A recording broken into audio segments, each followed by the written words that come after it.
Hello दोस्तों, नमस्कार। एक बार फिर से स्वागत है आपका चाणक्य ग्रुप ऑफ इकोनॉमिक्स में। आज की इस वीडियो में हम लोग डिस्कस करने वाले हैं जो काफ़ी मोस्ट फ्रिक्वेंट जो क्वेश्चंस आ रहे थे आपके उस पे। तो आज का वीडियो होने वाला है eligibility criteria for PGT economics. तो इसमें हम लोग डिस्कस करेंगे कि एलिजिबिलिटी क्राइटेरिया क्या है केवीएस पीजीटी में, पंजाब लेक्चरर में, एचटेट में, यूपी पीजीटी में और डी ट्रिपल एसबी में। ठीक है। सो इससे पहले थोड़ा सा जो क्वायरीज आ रही थी, जो रिसेंट वीडियो हमने अपलोड किया था उस पे देखिए क्या कुछ कमेंट आ रही थी। ठीक है। इसके लिए नेट क्वालिफाइड अप्लाई कर सकते हैं क्या? देखो, नेट की इसमें कोई लेना देना नहीं है आपका पीजीटी लेवल पे। ठीक है। नेट ओवर क्वालिफाइड माना जाता है पीजीटी लेवल की तैयारी के लिए। तो इसमें नेट का कोई लेना देना नहीं है। अगर क्वालिफाइड है तो वेल एंड गुड है, अगर नहीं क्वालिफाइड है तो नेट नेसेसरी नहीं है। ठीक है। दूसरी बात, इसमें बीएड भी लगता है क्या? बिल्कुल बीएड एप्लीकेबल है, लेकिन यूपी पीजीटी में जो अभी 2021 का हुआ है उसमें इसकी जरूरत अभी नहीं पड़ी बीएड की। ठीक है। तो उसके हिसाब से अभी हम लोग और डिस्कस करेंगे कि इसमें आपको बीएड रिक्वायरमेंट रहेगा, किसमें नहीं रहेगा। सभी में रहेगा, सिर्फ यूपी पीजीटी में अब तक नहीं मांगा है। ठीक है। इसके साथ साथ और भी जो स्टेट है शायद ये जो चीजें है शुरू ना कर दे। ठीक है। फिर क्वेश्चन है पीजीटी के लिए सीटेट जरूरी है क्या? बिल्कुल सीटेट कोई भी जरूरी नहीं है। ठीक है। तो इसमें डायरेक्ट आप लोग पेपर दीजिए, अगर इंटरव्यू में लाइक करता है तो डायरेक्टली आपका सिलेक्शन होने के बहुत ज्यादा चांसेस हैं। Sir, I have completed PG in economics but not BEd. ठीक है। BEd but not BEd, I am in Orissa, can I apply PGT? देखो, अगर आपने अभी तक क्या कह रहे हैं, पीजी आपका कंप्लीट हो गया है, बीएड अभी कंप्लीट नहीं हुआ है, तो बीएड कंप्लीट नहीं हुआ है तो पीजीटी इकोनॉमिक्स, हाँ, यूपी में आप ट्राई कर सकते हो क्योंकि वहां पे अभी इस साल कुछ बीएड नेसेसरी नहीं मांगी थी।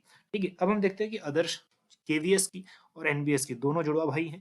ठीक है। अब इसमें देखो सेंट्रल गवर्नमेंट क्या एलिजिबिलिटी क्राइटेरिया मांगता है।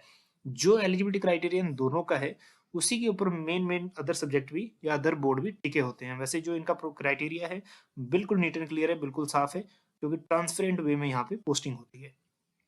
तो इसके लिए आपको क्या होता है, 50% मिनिमम मास्टर डिग्री।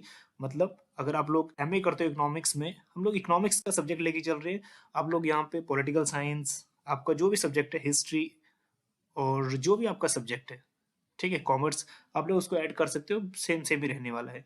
तो एमए इकोनॉमिक्स में होना जरूरी है। अगर आपका अप्लाइड इकोनॉमिक्स है तब भी वहाँ पे चल जाएगा। सो और इसका जो डिटेल्ड में है, जब नोटिफिकेशन आता है ना तो ये एलिजिबिलिटी क्राइटेरिया भी डिटेल में ही अटैच होती है। तो ओवरऑल हम लोग अभी बता रहे हैं, तो बीएड आपका होना जरूरी है केवीएस और एनवीएस के लिए। और हाँ, इंटरव्यू में दो चीजें काम आएंगी आपकी, टीचिंग हिंदी और इंग्लिश। ठीक है। इंग्लिश और हिंदी बाइलिंगुअल, क्योंकि यहाँ पे ज्यादा प्रोमोट किया जाता है। ठीक है, बाइलिंगुअल। ठीक है। तो economics, applied economics, business economics है तो पीजीटी लेवल पे आप बिल्कुल सही है। ठीक है। एज लिमिट अगर हम बात करें तो पीजीटी लेवल पे एज लिमिट जो है 40 ईयर्स की है। ठीक है, 40 ईयर्स। पीआरटी में 30 ईयर्स और टीजीटी में 35 ईयर्स। हाँ, रिलैक्सेशन मिल सकता है अकॉर्डिंग टू जो एससी है या फिर जो क्राइटेरिया, जो भी नॉर्म से क्राइटेरिया हिसाब से। ठीक है, रिजर्व कैटेगरीज के लिए हो सकता है 5 ईयर का, 5 ईयर, 3 ईयर। ठीक है, हो सकता है। चलिए, उसके बाद हम लोग ओवरऑल कर रहे हैं, अभी एज लिमिट जो है ये वाला डिसाइडेड है। चलिए, उसके बाद आता है डी ट्रिपल एस बी। ठीक है, पीजीडी इकोनॉमिक्स। तो इसमें भी जो एज लिमिट है 21 to 36 ईयर्स तक। हाँ, जो रिलैक्सेशन दिया जाएगा कैटेगरी के बेसिस पे वो दिया जाएगा। जब भी नोटिफिकेशन रिलीज होंगी तो इसकी एलिजिबिलिटी क्राइटेरिया भी रिलीज होंगी। तो खैर, इतनी डिटेल में अगर अभी नहीं भी जाओगे तो भी चल जाएगा। ओवरऑल आपको पता लग जाएगा कि इतना मैक्सिमम है। ठीक है, 36 ईयर। और आप मान के चलिए अगर कैटेगरी में है तो +5 ईयर प्लस ही होगा। चलिए नेक्स्ट, मास्टर डिग्री, वही स्पेसिफिक फील्ड में जो केवीएस था वो भी यहाँ मांग रहे हैं। और साथ में ये भी जो किसी भी यूनिवर्सिटी से, जो रिकॉग्नाइज यूनिवर्सिटी से, वहां से कोई एजुकेशनल, ठीक है, या फिर जो हमारा डिग्री या फिर एजुकेशनल डिग्री या फिर जो प्रोफेशनल है जैसे बीएड है, ठीक है, वो भी मांग रहा है। और उसके बाद जो डी ट्रिपल एस बी है, ये मेनली अपने नोटिफिकेशन में एक चीज लिखता है, 3 year of experience of teaching. Necessary नहीं है, जरूरी नहीं है, लेकिन प्रेफरेंस देता है। ठीक है, डिजायरेबल फॉर द। अब इसमें क्या होता है, थोड़ा सा इस पोस्ट के लिए थोड़ा सा वेटेज मिल जाता है। ठीक है, अगर 3 ईयर का एक्सपीरियंस है। ठीक। और जो एनसीआर का परमानेंट नहीं है, ठीक है, उसको क्या कैंडिडेट, उस कैंडिडेट को जनरल, यहाँ पे कैंडिडेट को हम लोग क्या जनरल, जो भी बाहर का है, एनसीआर में है तो वो कैटेगरी के अंदर आएगा, एससी बीसी जो भी है। लेकिन एनसीआर से बाहर का है तो वो जनरल कैटेगरी ट्रीट होगा। चलिए नेक्स्ट है यूपी पीजीटी। अब यूपी पीजीटी का जो क्राइटेरिया है, अगर हम यूपी टेट की बात करें, यूपी टेट में 18 to 35 ईयर्स है यूपी टेट, ठीक है इसमें, और इसमें बीएड नेसेसरी भी है।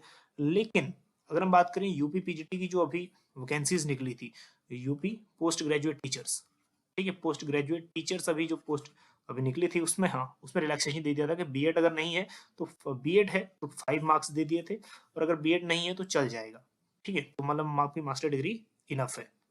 और जिसकी बीएड थी उसको 5 मार्क्स दिए हुए थे। तो यूपी जो अभी हुआ था इसमें थोड़ा सा चेंजेस हुए थे, ठीक है, और इसमें 12th क्लास में मिनिमम आपके 50% होने चाहिए। नेक्स्ट है पीजीटी इकोनॉमिक्स एचटेट। तो एचटेट का क्राइटेरिया भी सेम है जैसे आपका केवीएस एनवीएस का है। तो MA economics, applied economics, business economics में आपका एक मास्टरी होना जरूरी है, और एटलीस्ट 50% मार्क्स होने जरूरी है उसमें, और बीएड आपका रिकग्नाइज्ड यूनिवर्सिटी से होना जरूरी है। उसके बाद अगर आपके 12th में, ग्रेजुएशन में, पोस्ट ग्रेजुएशन में, ठीक है, आपके पास हिंदी एक सब्जेक्ट है तो ठीक है, अच्छी बात है, ठीक है, ये नेसेसरी मांग रहा है यहाँ पे। और मैट्रिक्स में आपके पास हिंदी या संस्कृत में से 10th में एक होना चाहिए, ठीक है, और ग्रेजुएशन लेवल पे 10th 12th लेवल पे और मास्टर लेवल पे आपके पास हिंदी एक सब्जेक्ट होना जरूरी है, ठीक है। और कंसिस्टेंट गुड एकेडमिक रिकॉर्ड कह रहा है, तो गुड एकेडमिक रिकॉर्ड अच्छा होगा तो एकेडमिक रिकॉर्ड तो जाहिर सी बात है वेटेज मिलेगा, और नेसेसरी नहीं है लेकिन। चलिए एजुकेशन क्वालिफिकेशन पंजाब लेक्चरर, तो इसका भी सिंपल फंडा है, एमए इन रिलेवेंट डिसिप्लिन, ठीक है, और बीएड, मतलब अगर हमने इकोनॉमिक्स से करना है तो एमए इकोनॉमिक्स और बीएड, ठीक है। इस पोस्ट के हिसाब से यहाँ भी आपको थोड़ा बहुत रिलैक्सेशन मिलेगा, ठीक है। तो यहाँ पे age limit 18 to 37, master cadre के लिए जो है 18 to 47 तक, ठीक है, और एससी एसटी में या फिर कैटेगरी में आपको थोड़ा सा रिलैक्सेशन यहाँ पे मिल जाएगा। चलिए, तो ये हमने डिस्कस किए ओवरऑल जो एलिजिबिलिटी क्राइटेरिया थे पीजीटी इकोनॉमिक्स के लिए। तो जब भी कोई बोर्ड या संगठन अपना नोटिफिकेशन रिलीज करेगा उसके साथ साथ एलिजिबिलिटी क्राइटेरिया भी वो जरूर रिलीज करेगा, इस बात को आप लोग जरूर चेक कर लेना, वहां पे उसमें डिटेल में एलिजिबिलिटी क्राइटेरिया पढ़ लेना। लेकिन जो ओवरऑल क्राइटेरियाज थे वो मैंने इसमें आपको डिस्कस कर लिए हैं, ठीक है। अगर कोई भी डाउट है तो आप कमेंट सेक्शन में कमेंट जरूर करना, और वहां पे थोड़ा सा एक डिस्कशन होगा, तो हाँ क्वेरीज भी वहां पे सॉल्व आउट हो जाएंगी। चलिए मिलते हैं आपको नेक्स्ट वीडियो में किसी नेक्स्ट टॉपिक के साथ। बने रहिए चाणक्य ग्रुप ऑफ इकोनॉमिक्स के साथ। Thank you so much.